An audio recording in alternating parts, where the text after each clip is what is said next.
செம்மொழி நம்பி டிவியின் நேயர்களுக்கு அன்பான வணக்கம். அன்பிற்குரிய நேயர்களே, இதுவரை செம்மொழி நம்பி டிவியை சப்ஸ்கிரைப் செய்யாதவர்கள் அன்பு கூர்ந்து சப்ஸ்கிரைப் செய்து எங்களுக்கு நல்ல ஆதரவை தரும்படி அன்போடு கேட்டுக்கொள்கிறேன்.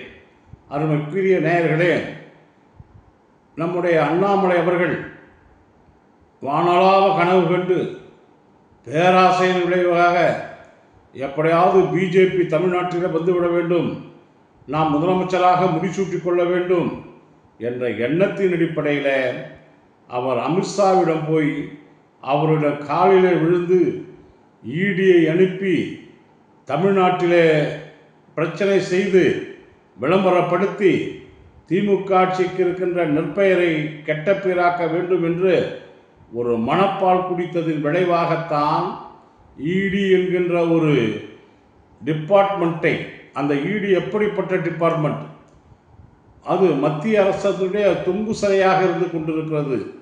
அது மத்திய அரசாங்கத்திற்கு ஏவல் செய்கின்ற துறையாக இருக்கிறது. அதில் இருக்கின்ற டைரக்டரை ரிட்டையர்ட் ஆன பிறகு கூட அவரை மீண்டும் மீண்டும் மீண்டும் ஏறத்தாழ 3-4 முறை அவருக்கு அந்த பதவி நீட்டிப்பு கொடுத்து அந்த டைரக்டரை வைத்துக்கொண்டு இவர்கள் ஆடுகின்ற ஆட்டங்கள் எல்லாம் இப்படிப்பட்டவர்கள் என்பதை நாட்டு மக்கள் புரிந்து கொள்ள வேண்டும். அந்த இடியை வைத்துதான் டெல்லியை கலைத்தார்கள். அந்த இடியை வைத்துதான் சத்தீஸ்கரில் பிரச்சனை செய்தார்கள். அந்த இடியை வைத்துதான் தெலுங்கானாவில் பிரச்சனை செய்தார்கள். அந்த இடியை வைத்து எங்கெங்கு பாஜகவுக்கு எதிரியாக எதிர்கட்சியாக இருக்கின்ற எதிர்கட்சிகள் ஆளுங்கட்சியாக இருக்கின்ற மாநிலத்திலே அவர்கள் அதையெல்லாம் எப்படி இடியை வைத்து ரெய்டு அடித்து அவர்களை ரொம்பவும் கஷ்டப்படுத்தி காயப்படுத்தி மக்கள் மத்தியிலே ஒரு கெட்ட பெயரை ஏற்படுத்தி அவர்களையெல்லாம் தேர்தலிலே தோற்கடிப்பதற்காக திட்டங்கள் போட்டு சிறிதிலே கூட வெற்றி பெற்றிருக்கிறார்கள். அருமைக்குரிய நண்பர்களே, இவர்கள் என்ன செய்வார்கள் என்கின்ற சீக்ரெட் வெளியே தெரிந்துவிட்டது. இவர் இப்படி தான் ரெய்டு பண்ணுவார், இடியை வைத்து ரெய்டு பண்ணுவார். ரெய்டு பண்ணி பொய்யான தகவல்களை கொடுப்பார்கள், பொய்யான அறிக்கைகளை கொடுப்பார்கள், இல்லாதவர்களை இருக்கிறது என்று சொல்லிக் கொடுப்பார்கள். இதனால் மக்கள் மத்தியிலே ஒரு இருக்கின்ற ஆட்சி மீது ஒரு வெறுப்பு வரும். ஆகவே அவர்களெல்லாம் பிஜேபிக்கு போட்டு விடுவார்கள், பிஜேபி ஆட்சிக்கு வந்துவிடும் என்கின்ற ஒரு தவறான சிந்தனையை அவர் செய்து கொண்டிருக்கிறார். அருமை நேயர்களே, நான் அண்ணாமலைக்கு சொல்ல விரும்புகிறேன், நீ நினைக்கின்ற நாடல்ல இந்த தமிழ்நாடு. இந்த தமிழ் மாநிலத்தில் இருக்கின்ற மக்களெல்லாம் படித்தவர்கள், பண்பாளர்கள், உண்மையை புரிந்து கொள்ளக்கூடியவர்கள். நீ நினைக்கலாம் வடநாட்டிலே எல்லாம் வேலை நடந்தது, தென்னாட்டிலே நடக்கும் என்று. ஆனால் நிச்சயமாக சொல்லுகிறோம், தமிழ்நாட்டில் எங்கு நடந்தாலும் தமிழ்நாட்டிலே நிச்சயமாக நடக்காது. இன்றைக்கு இடி அசிங்கப்பட்டு போயிருக்கிறது. கோர்ட்டிலே வந்து இடி செய்த ரெய்டு தவறு என்று வழக்கு தொடுக்கிறார்கள். டாஸ்மாக் சார்பிலே வழக்கு தொடுக்கப்படுகிறது, நம்முடைய அரசு சார்பிலே வழக்கு தொடுக்கப்படுகிறது. டாஸ்மாக் சார்பிலே அருமைக்குரிய விக்ரம் சௌத்ரி என்கின்ற ஒரு வழக்கறிஞர் ஆஜராகிறார். அதே போல அரசு சார்பிலே அருமைக்குரிய நண்பர்களே PS ராமன் சீனியர் அட்வொகேட் வாதாடுகிறார்கள். அவர்கள் வைத்த கருத்துக்களை எல்லாம் நீதிபதி ஏற்றுக்கொண்டு இன்றைக்கு இடிக்கு தடை உத்தரவு கொடுத்திருக்கிறார் என்று சொன்னால் இது 2வது முறை. இடி செய்வதெல்லாம் அயோக்கியத்தனம் என்று அவருக்கே புரிந்திருக்கிறது. அவர்கள் ஒரு FIR கூட போடவில்லை, எதுவுமே இல்லை. அப்படி இல்லாத ஒன்றை வேண்டுமென்றே கடந்த 4ஆம் தேதி ரெய்டு செய்தார்கள். எந்த இடத்துல? டாஸ்மாகுடைய தலைமை அலுவலகம் இருக்கின்ற எக்மூர் பகுதியிலே ரெய்டு செய்தார்கள். ரெய்டு செய்து அதில் பணியாற்றுகின்ற அந்த ஊழியர்களை அவ்வளவு கொடுமைப்படுத்தினார்கள்.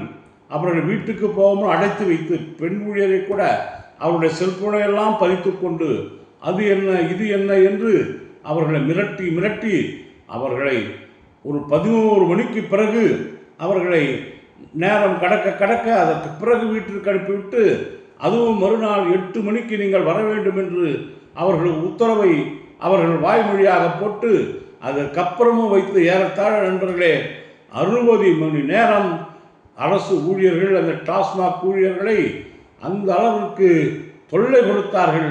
அந்த இடி இப்படி இருந்து அவர்கள் தொல்லை கொடுத்து எந்த உண்மையான செய்தியும் அவர்கள் வாங்கவில்லை. ஆனால் தொல்லை கொடுத்து விட்டு எதுவும் கிடைக்கவில்லை என்று அவர்கள் இருக்கின்ற பொழுது நம்முடைய சட்டமன்றம் ஆரம்பிக்கப்படுகிறது. நம்முடைய சட்டமன்றம் ஆரம்பிக்கிற நாளை பார்த்து சரியாக 14ஆம் தேதி அறிக்கை கொடுக்கிறார்கள். நம்முடைய சட்டமன்றத்தில் நிதி அறிக்கையிலே தலைவருக்கு பேர் வந்து விடப் போகிறது, முதலமைச்சர் ஸ்டாலினுக்கு பேர் வந்து விடப் போகிறது என்ற ஒரு கெட்ட எண்ணத்தின் அடிப்படையில் அன்றைக்கு ஈடியிலே 1000 கோடி ஊழல் என்று அவர்கள் சொல்லுகிறார்கள். ஆனால் அருமைக்குரிய நேயர்களே, அப்படி அறிக்கை கொடுத்த ஈடியை பீஸாக கைட்டு விட்டார் நம்முடைய நீதியரசர். அவருடைய பெஞ்சில் MS ரமேஷ், N செந்தில்குமார் அடங்கிய அந்த பெஞ்சு சரியான கேள்வி கேட்டார்கள். நீங்கள் எப்படி நீங்கள் போனீங்க? எஃப்ஐஆர் இருக்கா? மௌனம். எந்த அடிப்படையில் நீங்கள் போனீங்க? மௌனம். ரெய்டு பண்ணீங்கள, ஏன் அந்த ஊழியர்கள்லாம் குடும்பப்படுத்துறீங்க? மனிதாபிமானமாக நீங்கள் நடக்கல. அது மட்டும் இல்லை, மனித உரிமையை மீறி இருக்கீங்க. செல்ஃபோனெல்லாம் நீங்கள் ஏன் பறிச்சிங்க, ஏன் அப்படிலாம் பண்ணீங்கன்னு சொல்லிட்டு கேட்குறப்போ, இல்லை நாங்கள் சாயங்காலம் ஒரு 6 மணி வரைக்கும் தான் விசாரிச்சு பண்ணோம், அப்புறம் அனுப்பிச்சிட்டோம், நைட்லாம் நாங்கள் பண்ணலைன்னு ஒரு பொய்யான தகவலை நீதிமன்றத்தில் இடி சொல்கிறார்.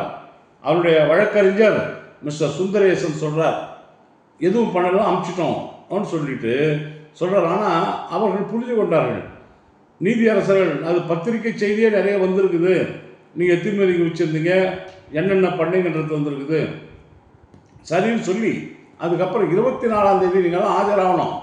இது வரைக்கும் தடை. இது 24ஆம் தேதி உங்கள் சைடில் இருந்து என்னென்ன நீங்கள் போட்ட எஃப்ஐஆர், என்னென்ன கண்டுபிடிச்சிங்க, எந்த கோப்பின் அடிப்படையில் கண்டுபிடிச்சிங்க, நீங்கள் கண்டுபிடிச்சதுல எப்படி இந்த கணக்கு போட்டீங்க, 1000 கோடி எப்படி வந்தது, அவருடைய எல்லா ரெக்கார்டையும் நீங்கள் கோர்ட்டில் சப்மிட் பண்ணணும்.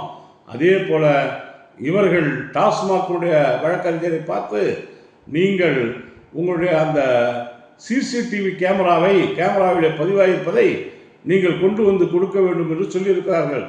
அந்த சிசிடிவி கேமராவை பார்த்தால் இடி எத்தனை மணிக்கு வந்தது, எத்தனை மணிக்கு போனது என்பது தெளிவாக இருக்கும். இதையெல்லாம் இடி அப்படி செய்திருக்கிற தவறுகளை எல்லாம் அந்த நீதிபதிகள் பார்த்து இன்னும் மேலும் மேலும் இடிக்கு இந்தியாவிலே மட்டும் கிடையாது, உலகரங்கிலே கெட்ட பெயர் தமிழ்நாட்டால் வரப்போகிறது என்பதை அருமைக்குரிய நேயர்களே நீங்கள் புரிந்து கொள்ள வேண்டும். இடி என்றால் என்ன? வானளாவிய அதிகாரம் படைத்தவர்களா? யாரும் அவர்கள் ஒன்றும் செய்ய முடியாதா? அவர்கள் நினைத்தால் யாரை வேண்டுமென்றாலும் அவர்கள் விசாரிக்கலாம், அரெஸ்ட் பண்ணலாம், என்ன வேணாலும் செய்யலாமா? அவர்களுக்குன்னு அதிகாரம் இல்லையா? அவர்களுக்கு மேல் கோர்ட் இருக்கிறது. ஒரு அடிப்படையே இல்லாத அவர்கள், அதாவது என்ன அரக்கத்தனமாக அவர்கள் நடக்கிறார்கள் என்று சொன்னால், ஒரு மனிதனை எப்படியெல்லாம் கேவலப்படுத்த வேண்டும், ஒரு கட்சியை அழிக்க வேண்டும், ஆட்சிக்கு வர வேண்டும் என்கின்ற எண்ணத்தின் அடிப்படையிலே ஒரு பொய்யான ஒரு வதந்தியை பரப்பி மத்திய சர்க்காருக்கு எடுபிடி ஏவலாளாக இன்றைக்கு மோடி அரசுக்கு இருக்கிறார்களே, இவருடைய முகத்திரையை நீங்கள் கிழிக்க வேண்டாமா? அருமைக்குரிய என்னுடைய சொந்தங்களே, நம்முடைய செம்மொழி நம்பியின் நேயர்களே, நீங்கள் இன்றைக்கு நாட்டில் நடப்பதை யதார்த்தமான உண்மையை நீங்கள் புரிந்து கொள்ள வேண்டும் என்று கேட்டு, அன்பிற்குரிய நேயர்களே, எதையும் தாங்கும் இதயம் பெரியார் அண்ணா அவர்கள் கொடுத்து விட்டு சென்றிருக்கிறார்கள். இன்றைக்கு அந்த இதயம் நம்முடைய முதல்வர் மு.க. ஸ்டாலின் அவர்களிடம் இருக்கிறது. எத்தனை கொடுமைகள் வந்தாலும் நாங்கள் பார்ப்போம். அவர் இளமை காலத்திலேயே மிசார் சிறைச்சாலையிலே, அவர் கொட்டடியிலே அவர் வாடிய நாட்களெல்லாம் உண்டு. அதற்கெல்லாம் பயப்படாதவர் உன்னுடைய ஈடிக்கா பயப்பட போகிறார்? மோடி அவர்களே, இந்த மோடி மஸ்தான் வித்தை தமிழகத்தில் வேண்டாம் என்று அன்போடு கூறிக்கொண்டு, அருமைக்குரிய நேயர்களே, மறந்து விடாமல் நம்முடைய செம்மொழி நம்பி டிவியை சப்ஸ்கிரைப் செய்யப்படி அன்போடு கேட்டுக்கொள்கிறேன். நன்றி, வணக்கம்.